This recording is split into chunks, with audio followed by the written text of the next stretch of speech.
Are you a homeowner who's had a terrible experience with your contractor? If you are, you're not alone. But there are many things you can do, including a number of self-help remedies to get the situation under control. First of all, find out if your contractor is licensed. Go to the CSLB site, cslb.ca.gov, and look up the name of your contractor or their license number.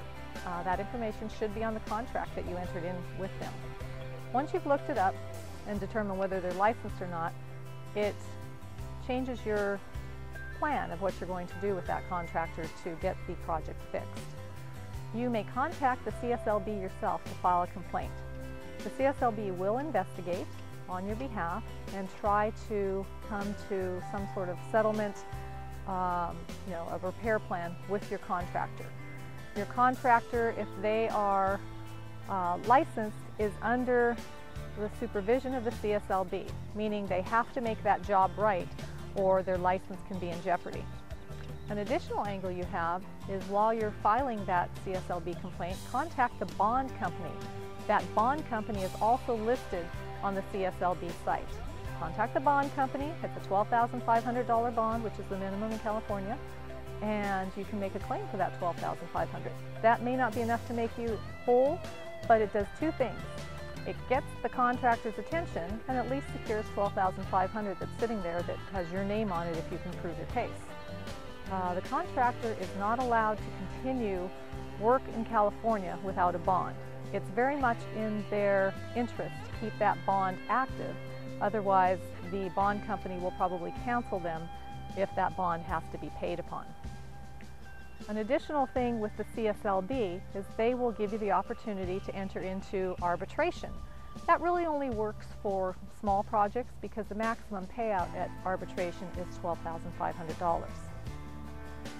Because CSLB oversees the contractors, they will escalate the claim and bring in an independent contractor who's going to evaluate the case.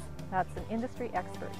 The industry expert will come look at the job and determine if it is up to trade standards of professionalism and what should have been done right, regardless of which trade it is. They'll take pictures and they'll write a report, and they will also estimate what the job would cost to repair. That document can be used either in your arbitration or in a civil lawsuit if you do proceed against that contractor. At this point, your contractor is probably pretty worried because now the CSLB is breathing down their neck. There's an industry expert that's weighed in against them, and so they should be trying to make things right with you. If they're not, this is an opportunity for you to determine whether it's time to proceed with civil litigation.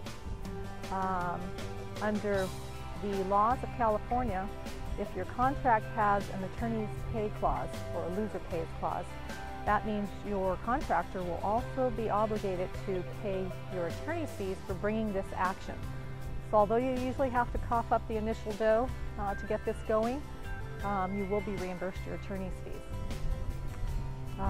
So don't sit there with a job, a home improvement job that's unsatisfactory to you. If your contractor's not stepping up, you can take many self-help measures yourself. And if that's not for you, if the confrontation and that sort of conduct is not really within your appetite to handle yourself, then contact a lawyer, and a lawyer will go through these same measures that I've talked about. But the first thing you should do is contact the CSLB. Don't go straight to court. Try to get some leverage put on your contractor so they make the situation right.